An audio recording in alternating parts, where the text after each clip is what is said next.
आज हम class 10th का संख्यांकिकी के चैप्टर में हम माध्य निकालना आपको बताएंगे।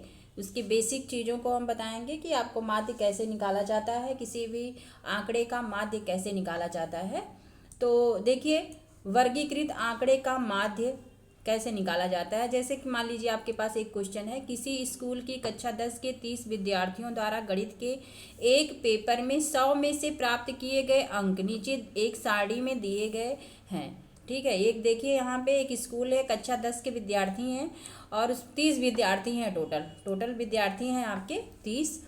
और आपसे ये 30 विद्यार्थी जो है 100 मार्क्स में, टोटल 100 मार्क्स का पेपर है गणित का, और जिसमें उन्होंने अपने मार्क्स प्राप्त किए हैं। देखिए 10 मार्क्स जो है केवल एक विद्यार्थी प्राप्त किया है। ठीक है, और 20 मार्क्स जो है एक विद्यार्थी, 36 मार्क्स 3 विद्यार्थी, 40 मार्क्स 4 विद्यार्थी, 50 मार्क्स जो है 3 विद्यार्थी, 56 मार्क्स 2 विद्यार्थी, 60 मार्क्स 4 विद्यार्थी, 70 4, 72 1, 80 1, 88 2, 92 3, 95 1। इसी तरह से आपके विद्यार्थी जो है मार्क्स पाए हुए हैं। ठीक है, तो आपको इसका माध्य निकालना है, इस आंकड़े का माध्य आपको निकालना है। तो देखिए आंकड़े का माध्य कैसे निकाला जाएगा। सबसे पहले तो हम इसको सारणी के रूप में हम लिख लेंगे सभी आंकड़ों को। देखिए जैसा कि हमने नीचे लिखा हुआ है, सभी को हमने आंकड़े के रूप में हमने लिख लिया है। ठीक है, देखिए 10 मार्क्स जो है एक विद्यार्थी ने पाया हुआ है, इसे हम यक्स से डिनोट करते हैं। और ये आपकी फ्रीक्वेंसी है, कितने विद्यार्थी पाए हुए हैं, इसको हम यफ से डिनोट करते हैं। और फिर हम ये संचयी बारंबारता इसका हम ज्ञात करते हैं। देखिए प्राप्तांक जो ये विद्यार्थी जितने नंबर पाए हुए हैं, देखिए उसको हम एक्स से प्रदर्शित किया हमने, विद्यार्थियों की संख्या को यफ से प्रदर्शित करेंगे। ठीक है, तो देखिए यहाँ पे हमने पूरा आंकड़ा लिख लिया है। 10 विद्यार्थी 10 नंबर जो है एक विद्यार्थी पाया हुआ है, 20 नंबर एक विद्यार्थी पाया हुआ है, 36 नंबर 3, 40 नंबर 4, 50 नंबर 3, 56 2, 60 4, 70 4, 72 1, 80 1, 88 मार्क्स जो है 2 विद्यार्थी पाए हुए हैं, 92 3, 95 1 विद्यार्थी पाया हुआ है ना। तो सबसे पहले देखिए हम क्या करेंगे, इन दोनों का हम गुणा कर लेंगे, यफ इंटू यक्स का। ठीक है, यफ इंटू यक्स का गुणा कर लेंगे तो एफ एक्स हम पहले यहाँ पे निकाल लेंगे। ठीक है, तो एफ एक्स आप निकालिए, यहाँ पे 10 का गुणा 1 में करेंगे 10। देखिए सारे चीज़ों का हमने, सारे आंकड़ों का हमने गुणा कर लिया है। 36 का गुणा 3 में करेंगे 108 आएगा। 40 का गुणा जो है 4 में करेंगे 160 आएगा। हमने क्या किया यहाँ पे है, यफ इंटू यक्स, यफ का गुणा यक्स में हमने कर दिया है, 10 इंटू 1 है ये। ठीक है, ये है 20 गुणे 1, ये है 36 गुणे 3, है ना। इसी तरह से हमने गुणा कर दिया है, 40 गुणे 4, ये है 50 गुणे 3। हमने क्या निकाला है, यफ इंटू यक्स। ठीक है, यफ का गुणा हमने किस में किया है, एक्स में। ठीक है, इसको हमने पूरा निकाल लिया। इसी प्रकार से आंकड़े सारे। ठीक है, ये 56 गुणे 2 है, ये है आपका 60 गुणे 4, 70 गुणे 4 और 72 गुणे 1, ये है आपका 80 गुणे 1, ये है 88 गुणे 2 और ये है 92 गुणे 3, 95 गुणे 1। ठीक है, अब हम क्या करेंगे, देखिए हम इन पूरा जो ये आंकड़ा एफ एक्स आपने निकाला है, इसको हम संचयी बारंबारता कहते हैं। इसको हम पूरा जोड़ लेंगे सभी डिजिट को, 10 प्लस 20 प्लस 108 प्लस 160 प्लस 150, सभी को हमने क्या किया है, जोड़ लिया। यहाँ पे है देखिए, ये जो समेसन होता है इसका मतलब होता है योग। ठीक है, ठीक है, हमने किसका योगफल किया, एफ एक्स का। तो एफ एक्स में जितने नंबर हैं हमने सबका योगफल कर लिया। देखिए योग करने पर आया है 1779 आ गया। ठीक है, और देखिए हमने विद्यार्थियों की संख्या को भी ऐड कर लिया है। तो हम देखिए माध्य बराबर देखिए होता है, माध्य बराबर होता है summation of F x upon summation of F, यानी कि एफ एक्स का जोड़ बटे एफ का जोड़, फ्रीक्वेंसी है इसका जोड़। ठीक है, एफ एक्स आपने कितना निकाला है, 1779 और x F summation of F देखिए आपका आया है 30। ठीक है, तो आप क्या करेंगे, भाग दे लेंगे। देखिए यहाँ से भाग दे दीजिए, 3 बचे 15, 2 और 7 बचा, 2 और 7 3 9 27 और 3 तियाँ 9। ठीक है, अब देखिए यहाँ पे 10 हो गया तो एक अंक पे दशमलव लग जाएगा, यानी कि 59.3 आ गया आंसर, यानी कि माध्य आपका कितना आ गया, 59.3। ठीक है, ये आपका माध्य आ गया। माध्य निकालने के लिए हम क्या करेंगे, अगर सिंपल तरीके से आपको माध्य निकालना है, अगर प्राप्तांक इस तरह से दिया हुआ है तो हम क्या करेंगे, f इंटू एक्स का हम गुणा कर लेंगे, यानी कि जो भी आंकड़ा दिया हुआ है देखिए यहाँ पे इन दोनों का गुणा करके हम एफ एक्स निकाल लेंगे। संचयी बारंबारता में सभी को जोड़ लेंगे और जो विद्यार्थियों की संख्या सबको जोड़ लेंगे। उसके बाद जो है हमारा फार्मूले में आप रख लेंगे और आपको माध्य निकल जाएगा। देखिए ये फार्मूला आपको याद रखना है, ठीक है। इसी फार्मूले से आप माध्य निकालेंगे, अगर सिंपल ही तरीके से अगर आपको माध्य निकालना है तो, ठीक है। चलिए हम नेक्स्ट मेथड बताते हैं आपको, दूसरा मेथड, उससे कैसे हम माध्य निकालेंगे उसको आपको बताएंगे।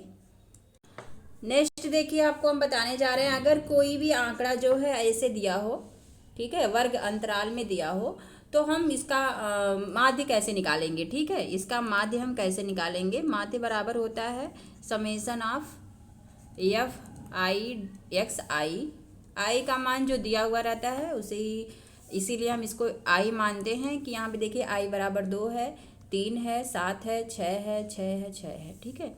तो यहाँ पे समेसन ऑफ एफ आई, ठीक है। देखिए यहाँ पे अगर आपको आंकड़ा वर्ग अंतराल में दिया हो तो हम क्या करेंगे, सबसे पहले हम यक्स का मान निकालेंगे और यक्स का मान निकालने के लिए हम देखिए यहाँ पे वर्ग अंतराल के जो उच्च सीमा है और निम्न सीमा है दोनों को जोड़ के 2 से भाग दे देंगे, ठीक है। देखिए ये जो लास्ट में लिखा रहता है जो बड़ी संख्या है इसको कहते हैं उच्च सीमा, है ना, और जो ये छोटी जो संख्या होती है इसको हम कहते हैं निम्न सीमा, ठीक है, निम्न सीमा, ठीक है। इसी प्रकार से इसमें देखिए 40 उच्च सीमा है, 25 निम्न सीमा है।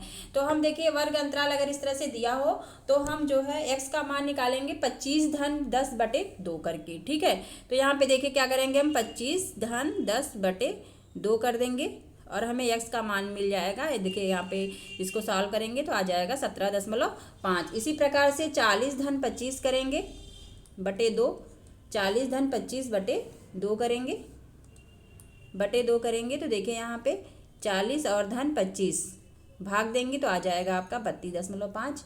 इसी प्रकार से 55 धन 40 बटे 2, इसको सॉल्व करेंगे 47.5 आ जाएगा। 70 धन 55 बटे 2 करेंगे तो आ जाएगा आपका 62.5। 85 धन 70 बटे 2 करेंगे तो आ जाएगा आपका 77.5। और यहाँ पे 100 प्लस 85 बटे 2 करेंगे तो आपका आ जाएगा 92.5। आप भाग देखिए आप देख सकते हैं, ठीक है। तो हमें देखिए इस तरह से हम x का मान निकाल लेंगे। फ्रीक्वेंसी f का मान आपको दिया रहेगा, ठीक है। विद्यार्थियों की संख्या देखिए यहाँ पे दी हुई है, तो f और x का मान निकल गया। आप दोनों का गुणा कर लेंगे, गुणा करके आप यहाँ पे लिख लेंगे। देखिए 17 दूनी 34 और ये 5.5 का गुणा करेंगे, देखिए 5 दूनी 10, यहाँ पे आ जाएगा 0, 5 दूनी 10 और 17 दूनी 34 और 1 35, ठीक है। तो देखिए यहाँ पे यहाँ पे देखिए हमने एफ आई और एक्स आई का हमने गुणा कर दिया है, गुणा करके हमने डायरेक्ट यहाँ पे लिख लिया है, ठीक है। आप इसको गुणा करके चेक कर लीजिए, देखिए 17.5 गुणे 2 बराबर आ जाएगा 35.5। इसी प्रकार से 32.5 गुणे 3 का गुणा करेंगे यहाँ पे तो आ जाएगा 97.5, ठीक है। इसी प्रकार से हम f और x का गुणा करेंगे और गुणा करके हम यहाँ पे इसको लिख लेंगे, ठीक है। यहाँ पे हमने क्या किया है 47.5 गुणे 7 और ये है आपका 62.5 गुणे 6, 77.5 गुणे 6 गुणा करेंगे तो आ जाएगा ये, और 92.5 गुणे 6, ठीक है। सबका हमने गुणा कर दिया, ये मिल गया, यानी कि आपको एफ आई एक्स आई भी मिल गया और एफ भी मिल गया, ठीक है। तो देखिए अब इन सभी का आप गुणा जोड़ देंगे। पहले हम देखिए यहाँ पे माध्य बराबर होता है summation of F x upon summation of F, तो यहाँ पे एफ का सबको जोड़ेंगे तो यहाँ पे देखिए जोड़ लीजिए 2 3 5 5 7 5 12 6 18 और 18 और 6 24 और 24 और 6 30, यानी कि विद्यार्थियों की संख्या का योग जो है वो कितना आ गया 30 आ गया। अब इसको आप जोड़ लीजिए, इन पूरे को जोड़ेंगे तो आ जाएगा 1860.0, ठीक है। तो देखिए आप क्या करेंगे, आप फार्मूले में से रख लेंगे 1860.0 बटे 30, ठीक है। 0 से 0 ये कट जाएगा, 3 6 का 18 और 3 दूनी 6, यानी कि आ गया माध्य आपका 62, ठीक है। यही आपका आंसर होगा, है ना। इसमें बस एक ही काम ज़्यादा करना है कि वर्ग अंतराल जो है उसका हमें मध्य मान निकालना है, वर्ग चिन्ह जिसे बोलते हैं, और इसे हम यक्ष से प्रदर्शित करते हैं।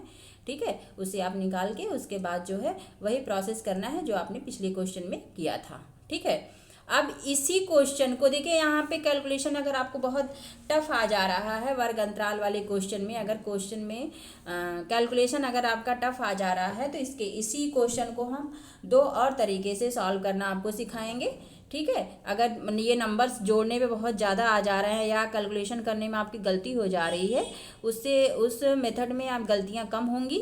ठीक है, तो हम चलिए दूसरा मेथड, इसी क्वेश्चन को दो और मेथड से आपको बताने जा रहे हैं। देखिए ये विधि है, इसको कहते हैं कल्पित माध्य विधि। इसमें हम कल्पित माध्य विधि, इसमें एक नंबर की हम कल्पना करके हम इसे सॉल्व करते हैं। चलिए आपको समझाते हैं, समझ में आ जाएगा। ठीक है, देखिए सबसे पहले यहाँ पे वर्ग अंतराल, देखिए वही है, वही क्वेश्चन है, ये वर्ग अंतराल और ये विद्यार्थियों की संख्या सेम है।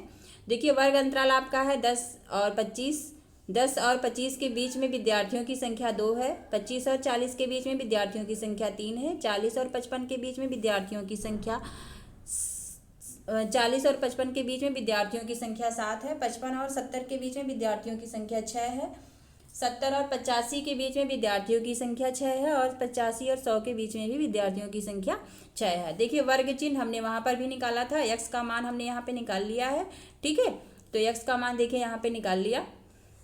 क्या किया हमने, 25 धन 10/2 किया है, 17.5 आ गया। उसके बाद 40 धन 25/2 किया तो 32.5 आ गया। 40 धन 55/2 किया तो 47.5 आ गया। 55 धन 70/2 किया तो 62.5 आ गया। और 70 धन 85/2 किया तो 72.5 आ गया। और 85 धन 100/2 किया तो 92.5 आ गया। x का मान हमने यहाँ पे निकाल लिया। पिछले मेथड में क्या किया था, हमने इन दोनों का गुणा किया था, FI निकाला था, और उसमें जो है विद्यार्थियों की टोटल संख्या से भाग दे दिया था।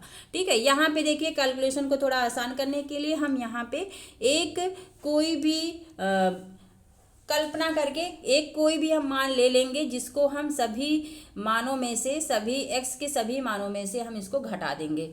ठीक है, जैसे कि मान लीजिए आपने कल्पना कर लिया कि आपने 47.5 ले लिया संख्या। ठीक है, आप कोई भी अपने हिसाब से संख्या ले सकते हैं। ठीक है, जिससे कैलकुलेशन आसान हो जाए। ठीक है, तो हमने यहाँ पे ले लिया 47.5। अब 47.5 को हम सभी संख्याओं में से हम घटा देंगे। ठीक है, इसको हम d से प्रदर्शित करते हैं, है ना। सभी संख्याओं में से हम कितना घटाएंगे, 47.5। इसमें से भी 47.5 घटाएंगे, इसमें से भी 47.5 घटाएंगे, है ना। इसमें से भी 47.5 घटाएंगे, और इसमें से भी 47.5 घटाएंगे। ठीक है, सभी में से 47.5 घटाएंगे। देखिए यहाँ 47.5 बड़ा है और ये छोटा है, तो माइनस चिन्ह लगेगा यहाँ पे, तो -30 आ गया, यहाँ पे -15। 47.5 में से इसको घटाएंगे तो ये आ जाएगा आपका 0। ठीक है, और इसमें से घटाएंगे तो आ गया 15, 30, 45। ठीक है, आ गया आपका सारे मान। उसके बाद हम क्या करेंगे, देखिए आप कल्पना कौन सी लेंगे। देखिए जैसे यहाँ पे ना सम संख्याएं हैं, 1, 2, 3, 4, 5, 6। ठीक है, तो सम संख्याओं में देखिए आप ये ऊपर वाली संख्या अपने से जूम कर लिए, या तो ये ले लीजिए या तो ये ले लीजिए, दोनों में से कोई ले सकते हैं। ठीक है, लेकिन अगर विषम संख्याएं हैं तो आप बीच वाली संख्या को लेके कल्पना करके उसको लेके और घटा सकते हैं, और d का मान आप निकाल सकते हैं यहाँ से। ठीक है, यहाँ पे d बराबर है ना। अब देखिए हमने x माइनस d, हमने x माइनस जो कल्पित जो मान है, कल्पित मान इसको बोलते हैं, इसको हम a से भी प्रदर्शित करते हैं। ठीक है, एज्यूम्ड कल्पित मान। ठीक है, तो हम क्या करेंगे, अब देखिए अब इस जो ये d आपको मिला है, इस d का हम f में गुणा करेंगे। ठीक है, इस d का हम किस में गुणा करेंगे, f में गुणा करेंगे।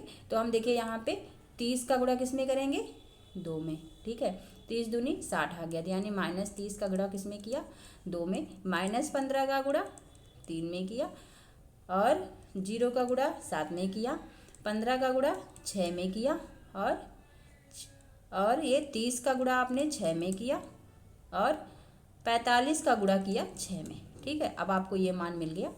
ठीक है, अब माध्य निकालने के लिए हम क्या करेंगे, देखिए हमने जो संख्याएं यहाँ पे घटाया है, एज्यूम किया था, कल्पना किया था, उस मान को हम इस फार्मूले में जोड़ लेंगे। ठीक है, उसको हम पहले जोड़ लेंगे। कितना हमने मान लिया था, 47.5, ये मान हमने लिया था, तो इसको लिखेंगे हम यहाँ पे 47.5 प्लस। अब जो ये अब देखिए एफ आई डी आई को हम पूरा जोड़ लेंगे यहाँ पे, ठीक है। ये जोड़ लिया तो आ गया 435। तो कितना आ गया 435 और बटे टोटल है आपका 30, ठीक है। ये देखिए इसी फार्मूले से देखिए हम ये संख्या को घटा रहे हैं ज्यूम की हुई संख्या को, तो इसी को हम लास्ट में जोड़ देते हैं, है ना। तो विचलनों का जो माध्य है, माध्य कितना आ जाएगा A plus F I D I upon summation of F, ठीक है। अब क्या करेंगे हम, ए का मान आपने 47.5 लिया था, उसको आपने रख लिया और फिर इस सभी संख्याओं को हमने जोड़ लिया है एफ और डी को, एफ डी को। तो summation of F I D आई बराबर आ गया 435। विद्यार्थियों की संख्या 30 दी हुई है। अब इसको आप हल कर लीजिए। तो ये देखिए 47.5, अब यहाँ पे देखिए 3 से इसको काट लीजिए, 3 एकम 3 और यहाँ पे 1 बचा और यहाँ पे 3, 3 चौके 12 और 3 बचे 15। इसको जब यहाँ पे देखिए नीचे 10 है तो यहाँ पे हो जाएगा 14.5, ठीक है। अब जोड़ लीजिए, देखिए 62 उसमें आंसर आया था माध्य, इसमें भी आपका 62 ही आएगा। 5 और 5 10, 7 और 4 11, 11 1 12 और 4 और 1 5 और 1 6, ठीक है। तो आपका कितना आ गया माध्य 62, ठीक है। इससे पहले वाले जो मेथड में आपने लगाया था उसमें भी 62 आया था, इसमें भी आपका 62 आ गया, ठीक है। अब एक और ही आसान तरीका है इससे ज़्यादा कैलकुलेशन का, ठीक है। देखिए इसको एक और इसका हम मेथड आपको बताने जा रहे हैं। इस विधि को बोलते हैं पग विचलन विधि, ठीक है। इस विधि को बोलते हैं पग विचलन विधि।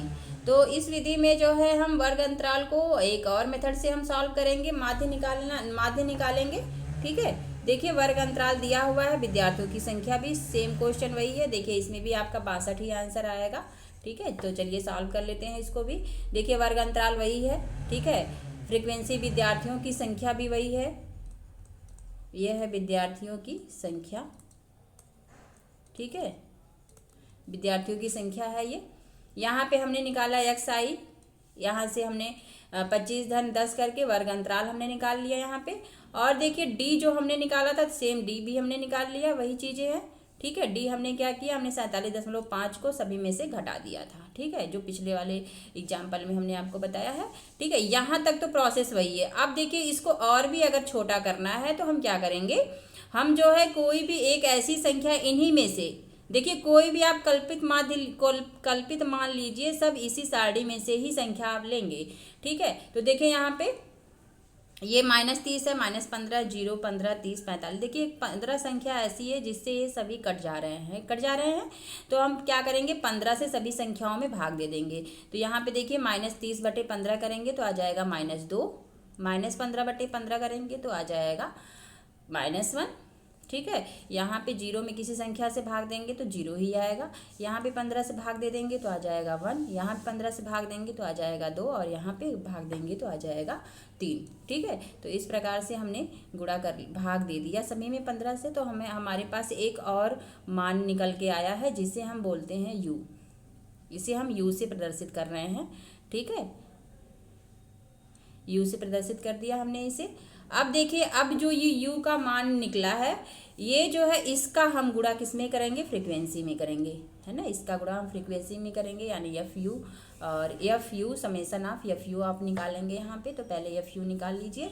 यहाँ पे देखिए 4 में -4 में 2 का गुणा करेंगे तो आ जाएगा, यहाँ पे नहीं सॉरी, यहाँ पे देखिए -2 का गुणा किस में करेंगे, 2 में करेंगे तो आ जाएगा -4। -1 का गुणा आप 3 में करेंगे तो -3 आएगा, ठीक है। 7 का गुणा 0 में करेंगे तो 0 आएगा। 6 का गुणा 1 में करेंगे तो 6 आएगा। 6 का गुणा 2 में करेंगे तो 2 आएगा, सॉरी 12 आएगा। 6 का गुणा 1 में करेंगे तो 6 आएगा। 6 का गुणा 2 में करेंगे तो आ जाएगा 12। 6 का गुणा 3 में करेंगे तो आ जाएगा 18, ठीक है। अब क्या करना है, अब आपको ये विद्यार्थियों की संख्या का योगफल निकालना है। तो समेसन ऑफ एफ आई पहले से दिया हुआ है, ये 30 विद्यार्थी हैं, ठीक है। अब और क्या करेंगे, हम एफ आई यू आई निकालेंगे, यानी कि इन सभी संख्याओं को हम जोड़ लेंगे। तो आप जोड़ेंगे, देखिए 4 और 3 7 माइनस में है, और ये 12 और 6 18, 18 दूनी 36, घटा देंगे तो आ जाएगा 29। तो यहाँ पे लिख लेंगे आप 29। ठीक है, अब आपको में क्या मिला, समेसन ऑफ FIUI मिला है। और जो जो आपने देखे यहाँ पे क्या किया है, आपने एज्यूम जो मान किया था 47.5, इसको आपने जोड़ा है, ये A का मान है। ठीक है, सभी में से घटाया है तो ये A का मान है। और U जो है आपका क्या है, इसमें जो है आप एज्यूम करके 15 से सभी में भाग दिया है, तो ये H बराबर आपको मिला है, इसको हम बोलते हैं हाइट। ठीक है, इससे हम क्या किए हैं, भाग दे दिए हैं, तो H का मान आपका है -15। जो जो काम किया है जिस संख्या को लेके उसको आप लिख लेंगे यहाँ पे। ठीक है, अब देखिए हमने यहाँ पे क्या किया है, 47.5 सभी में से घटाया है, तो यहाँ पे आप जोड़ लेंगे, यहाँ पे लिखेंगे 47.5 धन। अब देखिए इस H से भाग दिया गया है, तो इसको यहाँ पे गुणा कर लेंगे फाइनल में, तो आ जाएगा -15, है ना, -15 नहीं 15 से आपने दिया है। ठीक है, भाग तो 15 लिखेंगे। और देखिए समेशन ऑफ FIUI कितना है, 29 है, बटे समेशन ऑफ F आपका है 30। तो यहाँ देखिए 15 दूनी हो गया 30, 2 से 29 में भाग देंगे, 2 एकम 2, 2 चौक के 8, और यहाँ पे दशमलव लगा के 2 बच्चे 10, यहाँ पे 47.5 धन 14.5 जोड़ लीजिए, 5 5 10, 7 4 11 1 12, 4 1 5 और 1 6। ठीक है, यानी कि माध्य आपका कितना आ गया, 62 आ गया। अब देखा आपने तीनों मेथड से आपने सॉल्व किया, आंसर सेम आया है, बस आपका कैलकुलेशन थोड़ा सा छोटा हो गया है। ठीक है, तो जब ज़्यादा लंबा कैलकुलेशन वाले क्वेश्चन आए तो आप इसी तरह से अपने हिसाब से जो आपको सही लग रहा है मेथड उसको आप इस्तेमाल कर सकते हैं। इसके अगले वाले क्वेश्चन में हम एक्सरसाइज के क्वेश्चन को बताएंगे, तो आपको और बेहतर तरीके से समझ में आ जाएगा। वीडियो अगर पसंद आई हो तो लाइक और सब्सक्राइब कर दीजिएगा। धन्यवाद।